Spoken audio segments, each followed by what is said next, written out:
मिथुन राशीच्या लोकांनो, येत्या 27 जुलै ते 11 डिसेंबर दरम्यान ब्रह्मांडामध्ये एक खूप मोठी हालचाल होणार आहे. पुढचे 137 दिवस तुमच्या आयुष्याला एक नवीन कलाटणी देऊ शकतात. कर्मदाता आणि न्यायदेवता भगवान शनिदेव वक्री म्हणजेच उलटी चाल चालणार आहेत. मिथुन राशीच्या 9व्या घरात म्हणजेच मीन राशीमध्ये शनी महाराज उलट्या चालीने चालणार आहेत आणि यामुळे प्रत्येक 12 राशींवर याचा प्रभाव पडणार आहे. तर तुमच्या मिथुन राशीवर सुद्धा याचा प्रभाव पडेल. काय होईल, काय नाही होईल याबद्दलच आपण आजच्या व्हिडिओमध्ये माहिती जाणून घेणार आहोत.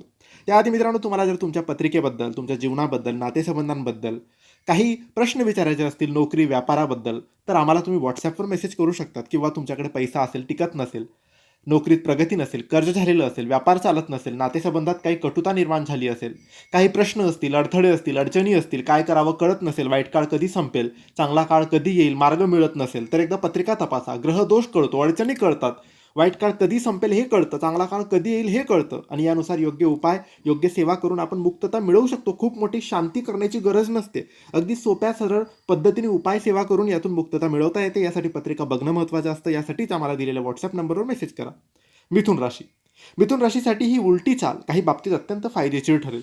जे लोक गूढशास्त्र, रिसर्च किंवा धार्मिक क्षेत्राशी जोडलेले आहेत त्यांना या 137 दिवसात प्रचंड यश मिळेल.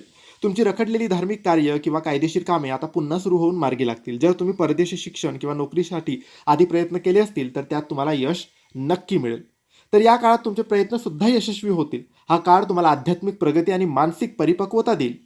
मित्रांनो, शनीच्या या वक्री काळाचा नकारात्मक प्रभाव कमी करण्यासाठी तुम्ही काही उपाय करू शकता. दर शनिवारी पिंपळाच्या झाडावर किंवा झाडाजवळ मोहरीच्या तेलाचा दिवा लावा, त्याची प्रदक्षिणा घाला.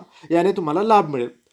ही उलटी चाल काही प्रमाणात काही वेगळ्या गोष्टी सुद्धा करू शकते. जसं पैसा तर येईल, पण तो पाण्यासारखा खर्च होईल. कुठेही दवाखान्याचे खर्च येतील किंवा घरात कोणती तरी अडचण येईल, काही समस्या येईल, पैसा खर्च होईल. त्यासाठी सेव्हिंग करून ठेवणं आणि बचत करणं आणि पैसा जपून खर्च करणं हे तुमच्यावर आहे. तर पैशाच्या बाबतीत तुम्ही सतर्क राहा, सावधान राहा. कोणाकडूनही पैसा देऊन तुम्ही फसू नका, याची काळजी घ्या. तर मित्रांनो, नशिबावर अवलंबून न राहता कर्मावर विश्वास ठेवा आणि या 137 दिवसाचा पुरेपूर लाभ घ्या. ही माहिती आवडली असेल तर लाईक करा, शेअर करा, आम्हाला फॉलो करा. योग्य मार्गदर्शनासाठी दिलेल्या WhatsApp नंबरवर मेसेज करा. धन्यवाद.